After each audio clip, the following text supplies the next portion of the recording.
By the way, I'm a graffiti artist. I hope it doesn't sound doxy, or, as others may perceive it, a juvenile offender. Either title will do.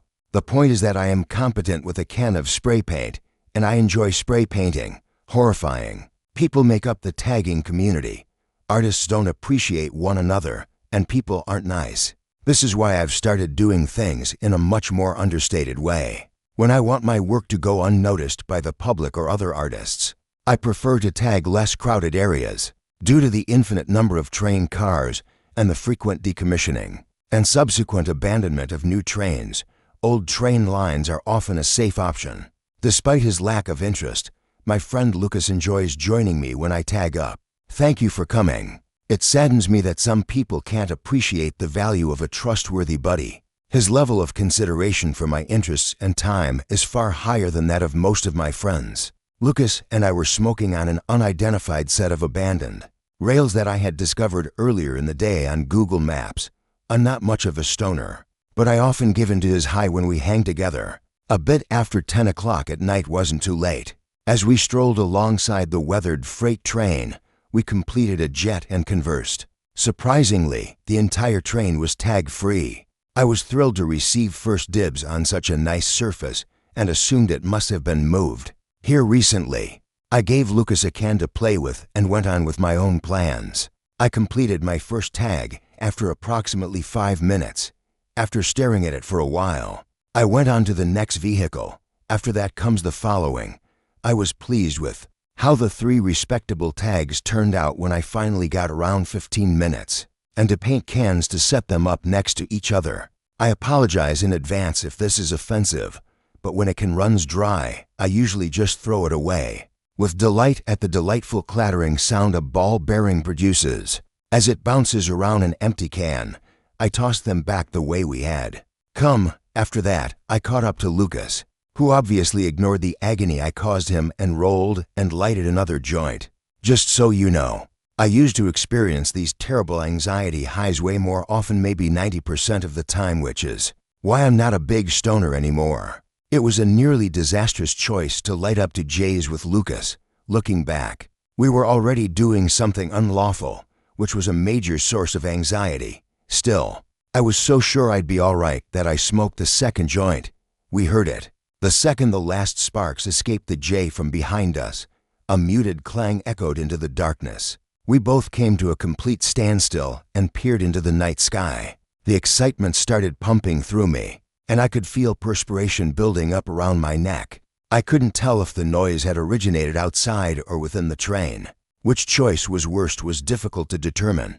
After a minute of waiting in quiet, nobody spoke a word. At that moment, I grabbed my phone and started filming. Whoever created the noise chased after us while yelling obscenities, as shown in the video, and hurled one of my empty paint cans at us. The paint can is hardly visible in the video, but trust me when I say that it was the source of the initial sound. Someone shouted, "You better not trip, boy," as we hurriedly fled. A few seconds later, we were startled by the sound of a real gunshot, which nearly sent Lucas tumbling to the ground. My finger accidentally slid off the record button on Snapchat, causing the video to cut out since I was so surprised. We ran down the lines at a breakneck pace until we reached a major road intersection, and then we didn't stop until we were far away. There has never been a moment in my entire life when I have been more afraid. The fact that I was completely intoxicated didn't assist matters.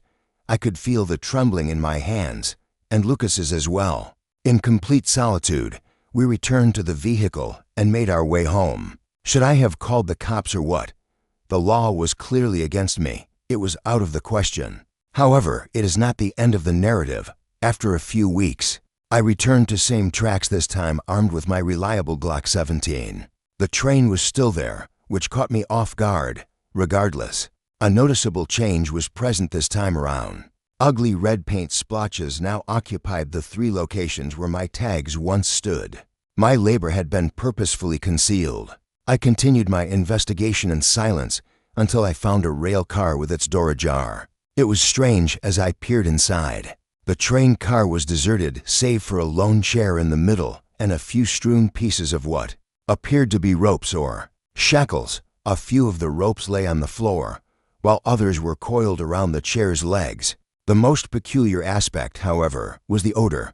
Bleach wafted across the entire vehicle. You may have thought you were in a cleaning supplies closet if you closed your eyes.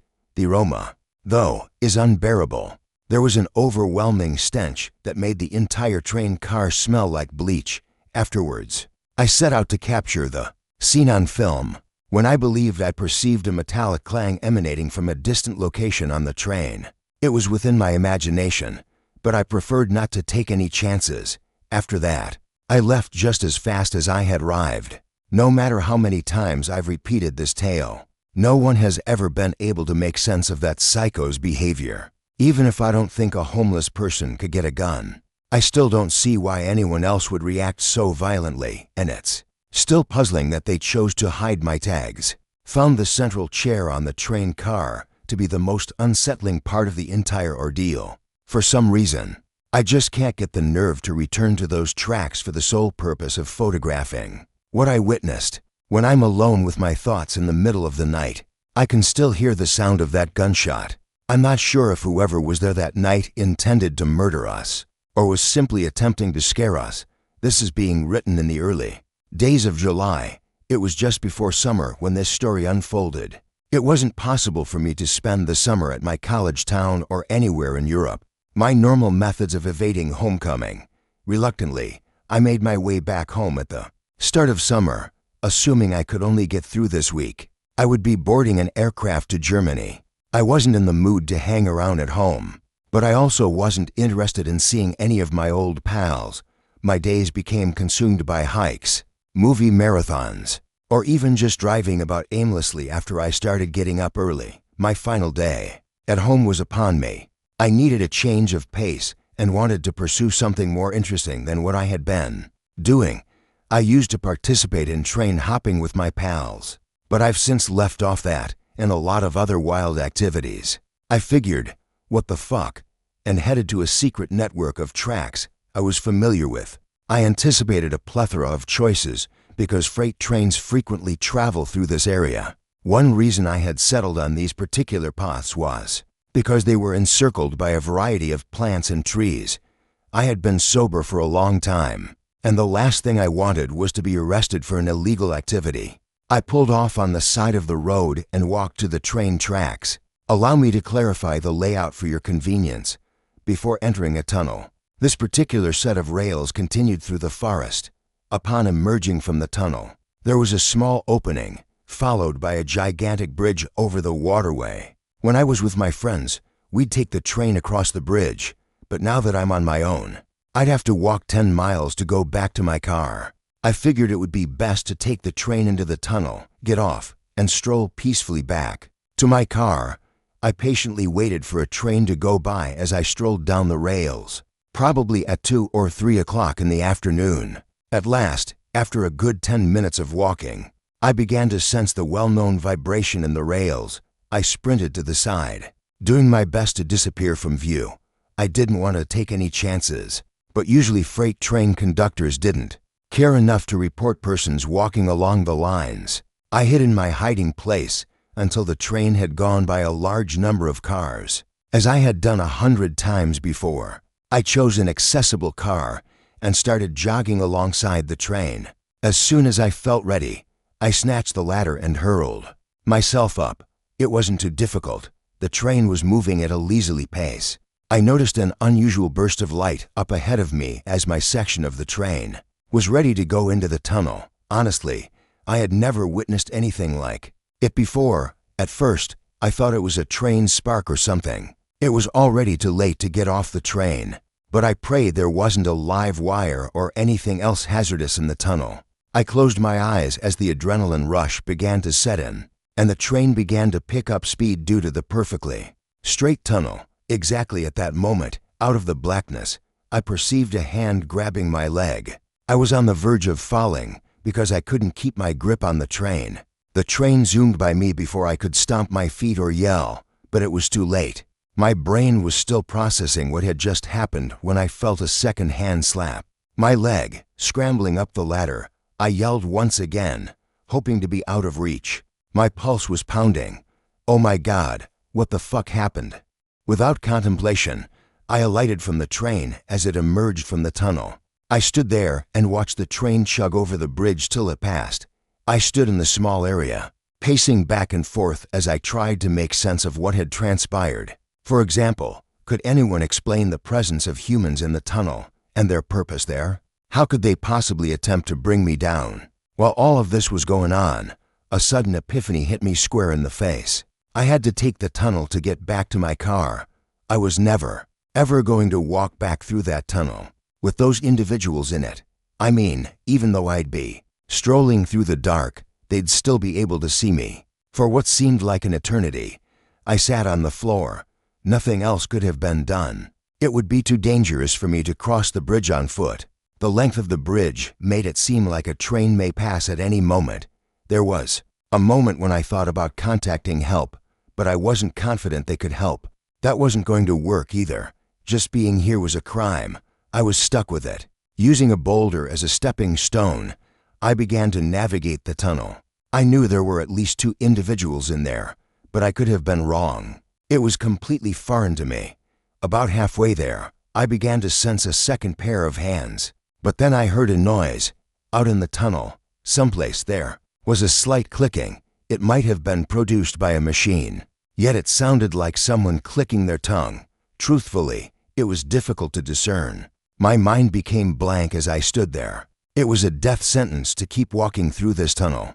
A surge of self-assurance washed over me, and I reached for my phone. My voice reverberated off the tunnel walls. As I threatened to shoot if you didn't remain back, a hush fell over the room. The clicking ceased just as abruptly as it had started. I knew I had to bluff about carrying a pistol, but I preferred that to remaining silent. After that, I cranked up the volume on my phone, retrieved a gunshot sound effect video from YouTube, and played it. It was far louder than I had anticipated, and I hoped beyond hope that whomever was inside had purchased it. What with the reverberation in the tunnel and all. In preparation for battle, I dashed headfirst into the shadows without wasting a second more. Until I got to the other side, I kept running. Fortunately, no one attempted to seize me. Upon emerging from the tunnel, I cast my gaze backward. From far down in the tunnel came another flash, but this time it faded away just long enough for me to make out 2 figures standing on the tracks, their backs to me, and I turned to go.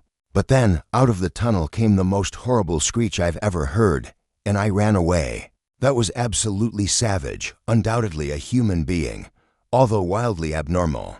Train hopping will never happen again in my life. There is no place more terrifying than the New York City subway. Now that I've worked for the MTA for 7 years, I no longer find anything surprising. However, when people ask me for stories, there's one that really jumps out at them, one that eludes my comprehension. I still vividly recall this event from approximately 2 years into my employment. By that point, I had become used to everything, and things had started to become usual. I was performing regular maintenance at High Street Station while stationed in Brooklyn. The station was deserted. In a way, it was unsettling. You were used to these metro stations being jam-packed with people, so it was unusual to see them so empty and deserted looking. The platform had been deserted for hours, and the only sounds were those of trains going by and the hum of the lights. Suddenly, from down the track, I heard a clang. It was so shocking that I lost control of my mop in astonishment. It was a noise I hadn't heard before. The most accurate analogy I can think of is the noise a rock would make if it were dropped on a metal rail, in order to listen for any additional sounds. I halted my activity and peered down the tunnel. I eventually came to the conclusion that the noise I had been hearing could have been caused by a falling cement block or an animal. These stations were, after all, quite ancient. Without giving the noise any more consideration, I returned to my job. Just around 10 minutes after that, the identical noise, this time perhaps twice as loud, distracted me from my focus. For some reason, this time I had a genuine sense of unease, even fear. Could it have happened in under 10 minutes that 2 pieces of the ceiling had fallen?